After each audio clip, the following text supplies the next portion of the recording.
তবুকের যুদ্ধ হলো প্রচন্ড রকম গরমের ভিতরে, এত গরম এত গরম এত গরম, ভেড়া দুম্বা ছাগলগুলি মরে যাচ্ছে, গাছের খেজুর যেন পেকে পড়ে যাচ্ছে, মানুষগুলি ত্রাহি ত্রাহি চিৎকার শুরু হয়েছে।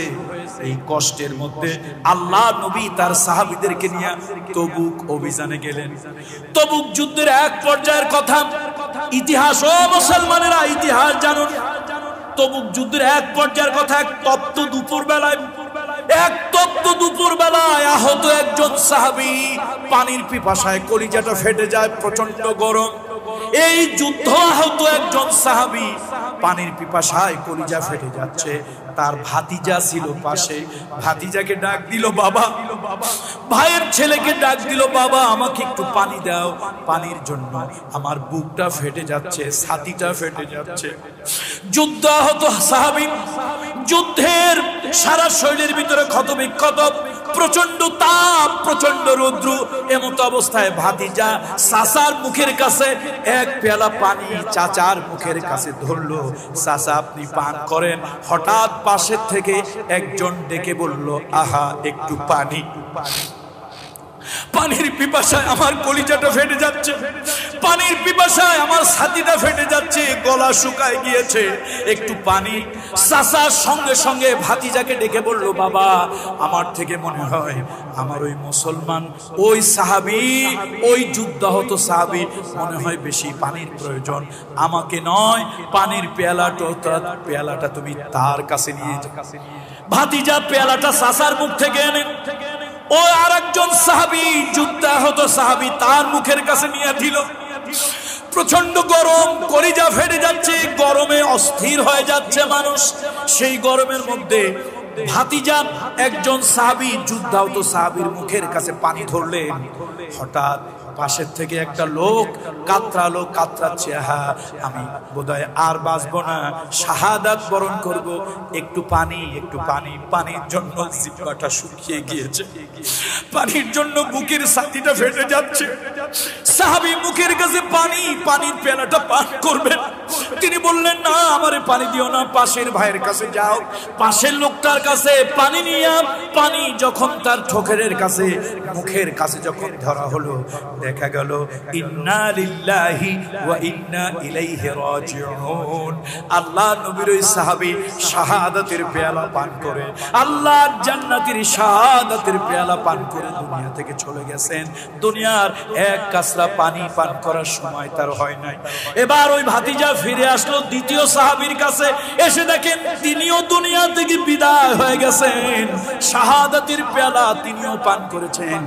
এবার ভাতিজা নিজের চাচার কাছে ফিরে আসলো, চাচার মুখের কাছে পানিটা যখন দেবে, তবুক যুদ্ধের যুদ্ধাহত ওই সাহাবী, ওই চাচা আল্লাহ রাসূলের সাহাবী, তিনিও দুনিয়া থেকে বিদায় হয়ে গিয়েছেন।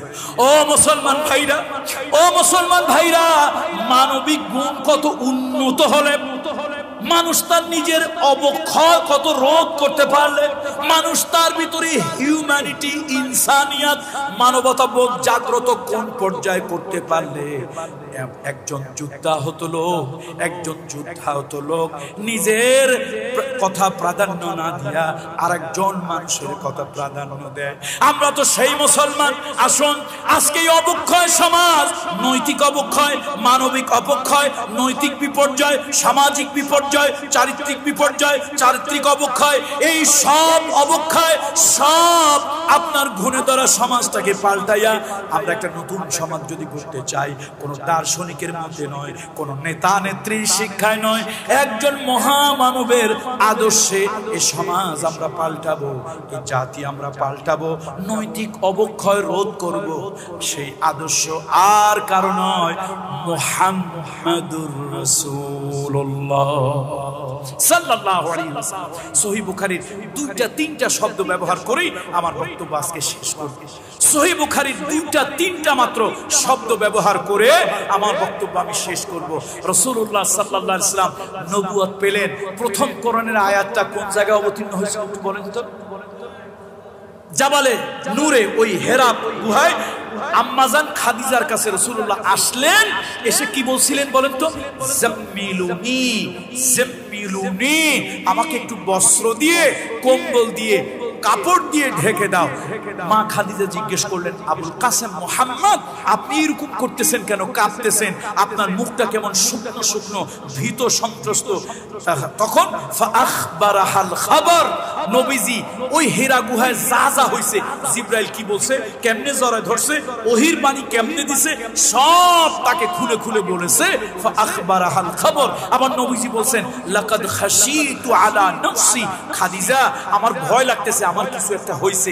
মা খাদিজা বললেন, কাল্লা কাল্লা ওয়াল্লাহি ওয়াল্লাহি মা ইউখজিকাল্লাহু আবাদা ইন্নাকা লা তাসিলুর রাহিমা ওয়া তাহমিলুল কাল্লা কাজা কাজা। এ মুহাম্মদ, এ মুহাম্মদ, ভয় পাবেন না, ভয় পাবেন না। আমি আপনার ব্যাপারে বলি, শুনেন, রাতের বেলা দেখেছি, গোপনে আপনাকে দেখেছি, অন্ধকারে দেখেছি, আলোতে দেখেছি। আপনি রক্তের বন্ধন ঠিক রাখেন, রক্তের সম্পর্ক ঠিক রাখেন, এতিম, অনাথ, বিধবা, কন্যা দায়গ্রস্ত, এদের প্রতি সদয় হন, বিপদগ্রস্ত মানুষকে সাহায্য করেন, তার পাশে গিয়ে আশ্রয় দেন, দাঁড়ান, অন্নহীনকে অন্ন দেন, বস্ত্রহীনকে বস্ত্র দেন। এই যে আপনার একটা মানবিক গুণ, আপনার মতো লোক বিভ্রান্ত হতে পারে না। কাল্লা ওয়াল্লাহি, কখনো নয়, আল্লাহর কসম। কে বলতেছে? আমরা নেতা দেখি, কার ভাষণ কত বড়, ওরে বাবা, কিছু তো নেতা নেত্রী আছে এইরকম চাপার জোর, আসার সময় বোধহয় বাড়ি থেকে ভ্যাসলিন অথবা গ্লিসারিন ঠোঁটের মধ্যে লাগাই আসছে, ঠাস ঠাস করে এইরকম মিথ্যা কথা কয়, কয় জাতি যখন আগুনে পুড়িয়ে মরে তখন আমি হেলিকপ্টার দিয়ে পানি ঢালি। আমার মনে হয় ওই দিন শয়তান বাংলাদেশে ছিল না। শয়তান চিন্তা করলো, আল্লাহ বেহেশতে আমি ধোকা দিলাম দুইটা লোকরে। কয়টা লোকরে ধোকা দিছিলাম? নাম নাম নাম বলেন তো। আবুল বাশার, বাবা আদম সফিউল্লাহ, আর আমাদের মা হাওয়া, এই দুজনের ধোকা দিল। ওনারা তো বেহেশত থেকে নামছে, শয়তান থাকতে পারছে? তো শয়তান কয়, আল্লাহ আমিও তো দুইটা লোকরে ধোকা দিয়ে টিকতে পারি নাই, আমারও বিপর্যয় হয়েছে, পদস্খলন হয়েছে, আমিও দুনিয়া আসছি রাজিম মালেওন, আমি অভিশপ্ত হয়েছি। আর কোটি কোটি মানুষের ধোকা দেয়, একটু ঠোঁটে বাদেও না, চোখের পলকও পড়ে না। বোন রে, তোর পাও দুইখান একটু আগায় দে, আমি তোর একটু কদম বুসি করি, তুই আমার পীর, আমি তোর মুরিদ। তোর মতো শয়তান যদি দেশে থাকে, আমার মতো শয়তান ডিউটি না দিলেও চল। এজন্য নেতার বড় বড় ভাষণ শুনে চরিত্র শেখা যাবে না, নেতার লেকচার শুনে কি করা যাবে না, চরিত্র শেখা যাবে না।